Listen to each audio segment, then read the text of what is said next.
కానీ బ్లఫ్ చేసే ప్రయత్నం చేసినావు, మోసం చేసే ప్రయత్నం చేసినావు, ప్రజలు గోల్మాల్ చేసే ప్రయత్నం చేసినావు తప్ప ఇంకోటి కాదు. నేను డిమాండ్ చేస్తున్నా, ఇప్పటికైనా ఈ ప్రభుత్వం వంచనకు పాల్పడకుండా, మోసం చేయకుండా, దగా చేయకుండా 42% బీసీల రిజర్వేషన్లతో తక్షణమే ఎన్నికలు నిర్వహించాలని చెప్పి డిమాండ్ చేస్తున్నా. ఒకటి. రెండవది, మీకు తెలుసు వార్డు మెంబర్లు పాపం, ఉప సర్పంచులు, సర్పంచ్లుగా ఉన్నవాళ్ళు, ఎంపీటీసీలో ఉన్నవాళ్ళు పనులు చేశారు పాపం తీర్మానం చేసుకొని. వాళ్ళకు బిల్లులు వత్తలేవు. వాళ్ళు ఇలా ఎన్నికలు నిలబడాలంటేనే జంకుతున్నారు వాళ్ళు.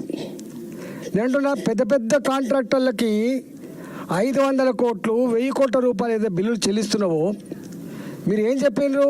పోయిన దసరాకే వీళ్ళందరి బిల్లులు చెల్లిస్తా అని చెప్పిండ్రు. ఇవాళ మళ్ళీ దసరా అయిపోయింది.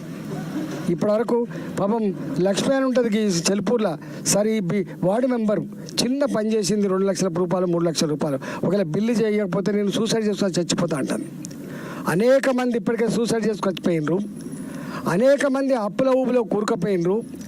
నేను ఒకటే డిమాండ్ చేస్తున్నా, ఈ ఎన్నికల లోపు పాత సర్పంచ్లకు, ఎంపీటీసీలకు, ప్రజాప్రతినిధులకు ఏదైతే బిల్లులు చెల్లించానో తక్షణమే కమిషన్లు లేకుండా 10%, 12% కమిషన్ లేకుండా చెల్లించాలని చెప్పి డిమాండ్ చేస్తున్నా. మూడోది, నువ్వు ఎన్నికల కంటే ముందు ఇవాళ మొత్తం రెసిడెన్షియల్ స్కూల్ ఉన్నాయి మనకు.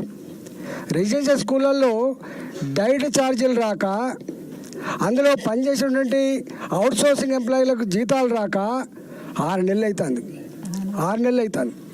వాళ్ళు ఇలా పాపం ఆ పిల్లలకి బోబెట్టలేని పరిస్థితుల్లో ఎవరైతే సప్లయర్స్ ఉంటారో సప్లయర్స్ పోయి వాళ్ళ కలెక్టరేట్ల ముందు ధర్నా చేస్తున్నారు. వాళ్ళు, మీకు సిగ్గు ఉండాలి కదా, మీకు జ్ఞానం ఉండాలి కదా, వాళ్ళ పిల్లలు కదా. ఇలా ఇంత డిస్టర్బెన్స్ అవుతుంది. పిల్లలు ఇవాళ ఏ రెసిడెన్షియల్ స్కూల్ అయితే మీరు ఇంటిగ్రేటెడ్ స్కూల్ అని చెప్పి మాట్లాడుతున్నారో, ఇంటిగ్రేటెడ్ స్కూల్ తప్పపట్టలే మేము. ఇంటిగ్రేటెడ్ స్కూల్ కట్టండి, కానీ దానికంటే ముందు ఈ హాస్టళ్లలో, ఈ రెసిడెన్షియల్ స్కూళ్ళల్లో ఉండే పిల్లలకి, వాళ్ళు దళిత పిల్లలు, వాళ్ళు ట్రైబల్ పిల్లలు, వాళ్ళు గరీబోళ్ళ పిల్లలు, గవర్నమెంట్ స్కూళ్ళల్లో ఉండేటువంటి మిడ్ డే మీల్స్ వాళ్ళకు కూడా పైసలు ఇస్తలేవు. నువ్వు తక్షణమే ఇలా ఆ సమస్య పరిష్కరించమని చెప్తున్నా. తాత్సారం చేయకండి. మీరు అనుకుంటున్నారు ఏమైందని చెప్పి ఇలా అంటున్నారు మిమ్మల్ని. ఇలా అంగన్వాడీలు, ఆశా వర్కర్లు, గవర్నమెంట్ ఎంప్లాయీస్ కంటే కూడా ఎక్కువ ఎంప్లాయీస్ అవుట్సోర్సింగ్ ఎంప్లాయీస్ ఉంటారు. వాళ్ళకు 6 నెలలుగా జీతాలు లేవు, 8 నెలలుగా జీతాలు లేవు, 9 నెలలుగా జీతాలు లేవు. నేను అడుగుతున్నా, నేను ఇలా ఎంపీని, నేను చూస్తా ఫస్ట్ తారీఖున నా జీతం వచ్చిందా లేదా అని చెప్పి. ఫస్ట్ వీక్లో జీతం రాకపోతే ఆగమైపోతాయి. ఇల్లు కిరాయి కట్టాలి, కరెంటు బిల్లు కట్టాలి, పాల బిల్లు కట్టాలి, పిల్లల ఫీజులు కట్టాలి, తిండి తినాలి. ఎట్లా మెయింటైన్ చేస్తారు? పెద్దవాళ్ళకు సాధ్యమవుతుంది 1 సంవత్సరం జీతాలు రాకపోయినా, కానీ మీరు ఎగబెడుతున్నది, డబ్బులు ఇవ్వకుండా సతాయిస్తున్నది పేదవాళ్లకు. 8,000 రూపాయల ఆశా వర్కర్కి, 13,000 రూపాయల మా అంగన్వాడీ టీచర్కి, 17,000 రూపాయల మా అవుట్సోర్సింగ్ ఉద్యోగికి, 12,000 రూపాయల మా అవుట్సోర్సింగ్ ఉద్యోగికి. ఈ చిన్నలకు నువ్వు డబ్బులు ఇస్తలేవు. తక్షణమే ఎన్నికల ముందు ఇవన్నీ కూడా ఎక్కడైతే అవుట్సోర్సింగ్ కానీ కాంట్రాక్ట్ ఎంప్లాయీస్ కానీ వాళ్ళకంతా చెల్లించమని డిమాండ్ చేస్తారు. గెస్ట్ లెక్చరర్స్ ఉంటారు, మీకు తెలుసు, నేనే మాట్లాడిన లాస్ట్ స్పీచ్ అది నాకు. గెస్ట్ లెక్చరర్స్ ఉంటారు పాపం, 1680 మందో ఎంతో మంది ఉన్నారు. అప్పుడు వాళ్ళని తీసుకుపోయి అరెస్ట్ చేస్తే కేసీఆర్ సర్కార్లో నేను వాళ్ళ పోలీస్ స్టేషన్లో పోయి అసెంబ్లీలో మాట్లాడినా. అవును, రాజేంద్ర గారు చెప్పింది నిజమే, బుద్ధి జ్ఞానం ఉండాలి. అసలు ఉద్యోగం అంటోడు 9 నెలల నౌకరీ చేసి మళ్ళీ 3 నెలలు వేరే దగ్గర చేస్తారా? 12 నెలల జీతం ఇవ్వవా? ఇచ్చే జీతం ఏదో 12 నెలలు ఇవ్వు. ఆ 9 నెలలకు ఇచ్చే జీతం ఏదో నువ్వు 12 నెలలకి ఇవ్వు.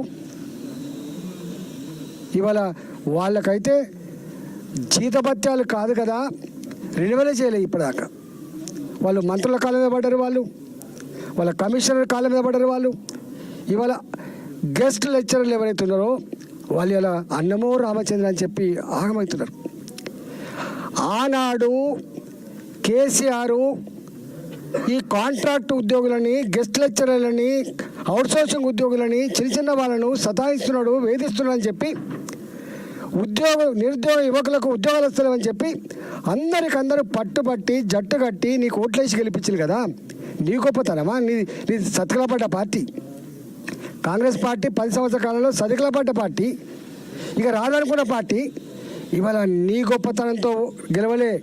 ఇగో ఇలాంటి వర్గాలన్నీ కూడా పట్టుబట్టి నీకు ఓటేస్తే గెలిచిండ్రు మీరు. కానీ అలా వాళ్ళను పాపం ఒక డెలిగేషన్ చెప్తున్నారు, ఏమా ఎందుకు వచ్చినాను, మర్యాద కూడా లేదు, మాట కూడా లేదు, ఓదార్చడం లేడు. ఇవాళ నువ్వు రాణిస్తా వస్తూనే ఉంటావా, మాట్లాడుతూనే ఉంటావా, చెప్తూనే ఉంటావా? డెమోక్రసీ బాబుది, డెమోక్రసీ రాచరికమా ఇదేమన్నా? అందుకనే నేను ఈ ప్రభుత్వాన్ని డిమాండ్ చేస్తున్నా, తక్షణమే ఇవాళ ఏ చిన్న ఉద్యోగులు అవుతున్నారు, వాళ్ళు హెల్త్ డిపార్ట్మెంట్ కావచ్చు, ఎడ్యుకేషన్ డిపార్ట్మెంట్ కావచ్చు, ఎంత బాధ అనిపిస్తుంది అంటే, ఏ రిటైర్డ్ ఉద్యోగినైతే రిటైర్మెంట్ రోజే కార్లో కూర్చోబెట్టి చెక్కులు అప్పచెప్పి ఇంటికాడ సన్మానం చేసి పంపాలని చెప్పి కేసీఆర్ మాట్లాడి చూసినావా? ఇవాళ రిటైర్డ్ ఎంప్లాయీ సంవత్సరమైనా 2 సంవత్సరాలు రిటైర్మెంట్ బెనిఫిట్స్ వస్తలేవు. కొద్దిమంది ఏమో కమిషన్లు ఇచ్చి తెచ్చుకుంటున్నారు, కొద్దిమంది ఏమో కోర్టుకు పోయి తెచ్చుకుంటున్నారు. దుస్తుంది అలా ఏమనంటే వాడు రాజు చేసిండు, వీళ్ళు రాజు చేసిండు, దివాళి తీసి ఇది కాదు కదా. నువ్వు వచ్చినప్పుడు తెలియదా? రాష్ట్ర ఆర్థిక పరిస్థితి మీద మీరే కదా శాసనసభలో మాట్లాడింది, అనేక సందర్భాలు మాట్లాడింది. మీరు తెలిసే కదా మీరు హామీలు ఇచ్చింది. నీ 6 గ్యారెంటీల గురించి ఎవరు మాట్లాడతారు ఇవాళ.